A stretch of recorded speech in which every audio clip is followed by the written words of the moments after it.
No boat building video is complete without a picture of the sailing ship. This is the USS Constitution.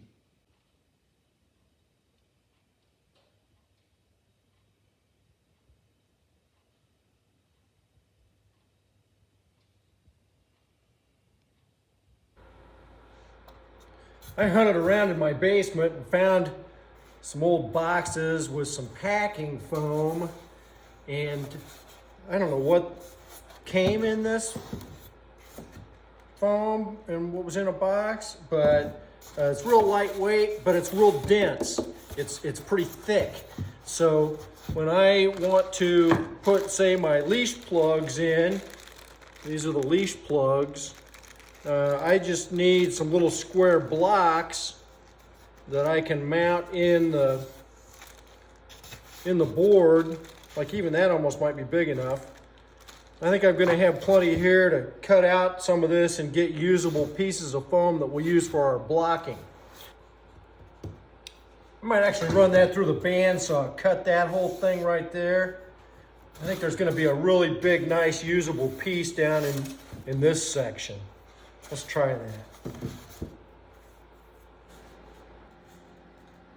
I was afraid that this was going to not be able to raise up high enough, but it's just almost perfect.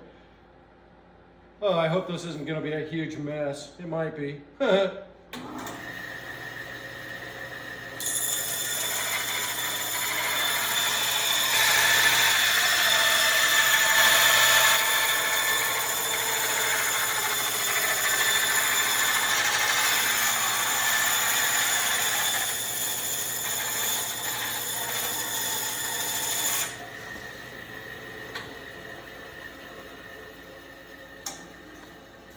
Not as much of a mess as I expected. Wow, that's a nice clean cut. Oh yeah, that's definitely the way to do that. Let's see if we can get this big fat chunk out of here.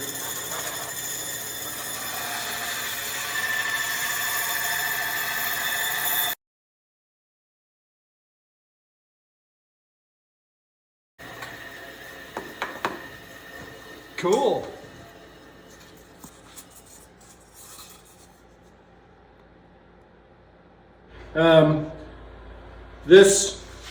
This foam should be plenty big enough to put this in here. Of course, it's going to be coming up from the bottom in. So I need to cut this foam this way and this way to get it to fit in here and here, here and here. And we're going to put it just right along the center line, equidistant, and probably about half, just about like that. So I'm going to cut up basically 4 pieces and then glue in to where it's firmly in the bottom of here. And I may be getting just a little crazy with this, but I actually took this over to the sander and rounded off parts of this to account for just the little bits of angle variation in here. So in other words, this isn't exactly 90%, just the shape of the board. So when I now fit this in here, it sits down tight against the center part and tight against the bottom. The next thing I'm going to do is I'm going to go ahead and mark on here and cut that off so it's even with there.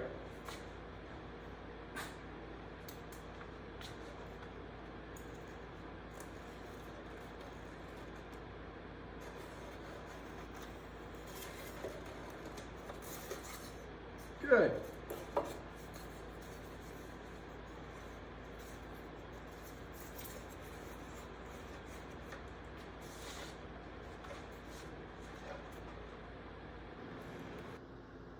I'm pretty sure I've gone crazy and gotten more exact with this than I need to, but I just kept putting this foam in here and drawing little lines on it.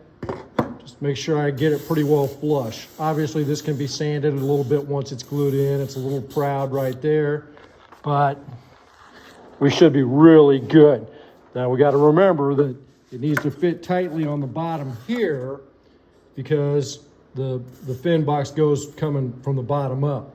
But I figured I might as well make it tight in here with the skins on top, you know, when we put this planking on here, so that it just would never be able to move around.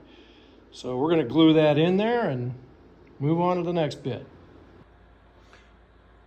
All right, so this is our air vent. It's actually threaded here, but I don't know that that's anything that I can really do anything with, other than maybe that'll help with some epoxy or whatever when we put it in there. It's got little air holes in the bottom of here.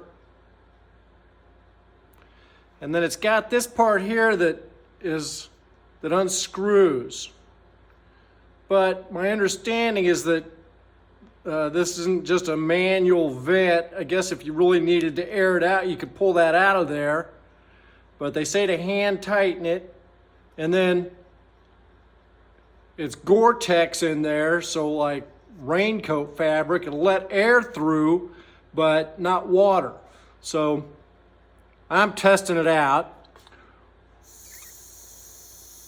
I don't know if you can hear the air getting through there, but anyway, so I'm a little perplexed about how to put this in.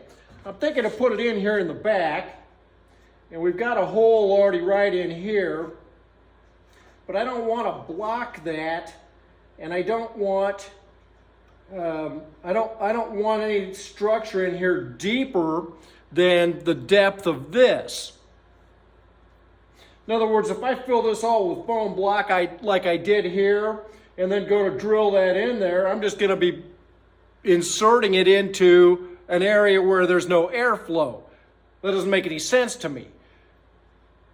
The point of it is to let the air inside expand and contract without messing up the integrity of the board, because once this is all complete, it's going to be air and water tight. So you want to be able to have a little expansion and contraction in there without popping boards loose. So what I'm thinking to do is I've got some scrap cedar strip, and I'm thinking to build up the edges of this, probably cut this notch out of here just so that we've got a nice air pocket in there, and then cut these down the middle here, because that way we have to keep in mind we're going to have a 1/4 inch of decking on top of here. I don't know if I can hold all this and explain it, but if we got a 1/4 inch of decking on here, and then this thing sits down in here like that, good grief. I think if I just cut this out halfway, it'll be deep enough to give us something to glue onto, but it won't obstruct these holes on the bottom. And I'm thinking if I have a piece this side, maybe 2 pieces thick on each side, that should give us enough structure there that when we drill that hole through the deck, then that dude can sit down in there, these little bottom holes not be obstructed. This is 4 pieces of cedar strip that's a 1/4 inch thick. It was 1 inch. I cut it in half. It's only a 1/2 inch this way. I'm going to glue this in on this spine back here.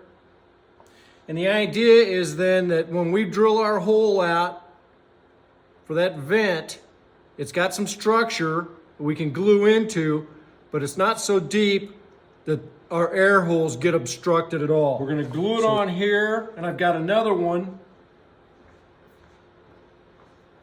glued up that'll go on here. We put those in there. They'll be underneath the strip, of course.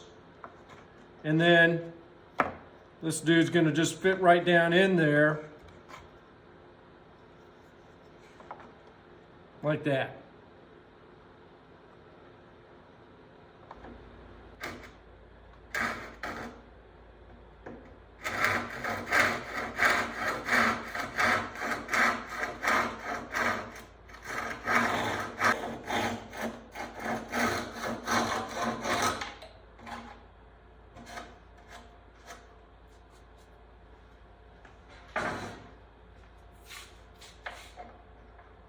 Yeah, that gives me plenty of area for that to fit in there. In the last couple of days, we got our internal blocking done. So we've got these pieces of foam glued in here. So there's these two at frames 4 and 6. And these will be where we put in our leash plugs after we get the skin on top of here, the stripping that we're going to put on top of the board. Here, we've got some blocking put in for a handle that will screw down in here. So I wanted something pretty healthy that I can screw into. And that looks like that glued up pretty nice. And then back here, this foam goes all the way down to the bottom, and it's for our fin box, the tail fin. And then this blocking here is a little curious. It's pretty thin, and the idea is that that's where our air vent is going to go. So I want the air vent to go right here. We'll cut out the circle once we get our decking on here. And then this is thin enough that we will go all the way through it in our circle that we use for the vent to go in, so that the bottom of the vent is not obscured in any way and it can breathe. I'm having a couple of thoughts. You can see I've got a bunch of cedar strips laid out here, and these are 12 footers. I've had cut for a long time, and that's going to be enough to start doing our stripping on here. I'm not super happy with the way I've got this set up on these sawhorses with these straps. I feel like it's causing the board to kind of twist just a little bit. So I'm going to undo these straps and just screw them down on the very top of the sawhorse. I think it'll be slightly lower and easier to work on putting the strips on, and we should not run the risk of gluing ourselves up with any kind of warp in the board, which we absolutely would not want.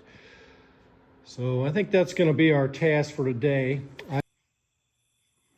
If you like the video, remember to like and subscribe. We'll see you next time.